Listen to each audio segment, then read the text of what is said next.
Hi, my name is Frank O'Connor. I'm Franchise Development Director for Halo series at 343 Industries at Microsoft. Halo 4 is going to have the absolute biggest additions to the Halo sandbox that we've ever put in an episode of the game.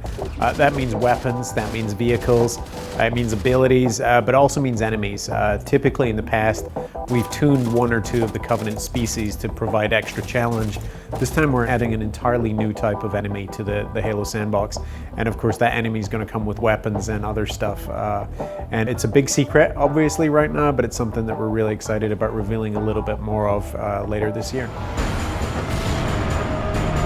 So the Covenant are back in Halo 4. They're not going to be necessarily your primary antagonist. They're going to be around a fair amount, and they're not particularly pleased to see you.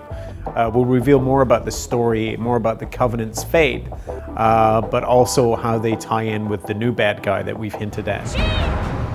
So the Master Chief is a man of few words, and he's often defined by the people around him, the characters who surround him and support him, and the circumstances he finds himself in. We're definitely going to explore a little bit more about the Master Chief's persona this time, and we're going to do that not through him suddenly becoming a speech-making orator.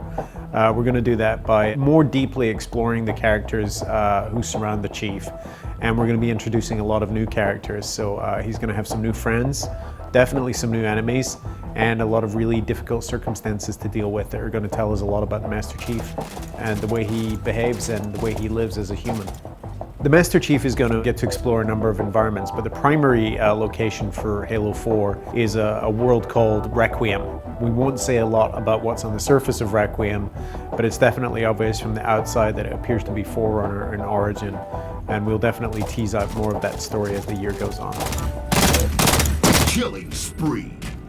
There will definitely be other Spartans featured in the game, and in Halo 4, Spartans have been upgraded to Spartan 4 series. This game takes place a few years after the events of Halo 3. The universe has moved on, and so has the Spartan program, so the Chief's going to get to meet his, ostensibly his replacements. And remember, all of these guys thought that the Chief was lost forever and presumed killed. So he's a hero to them and a hero to Earth, and there's going to be some really interesting interaction between the two different generations of Spartan. Halo 4 launches on November 6th, which is election day, so make sure you get out and vote, and then get over and buy your copy of Halo 4, which will be so much easier if you pre-order.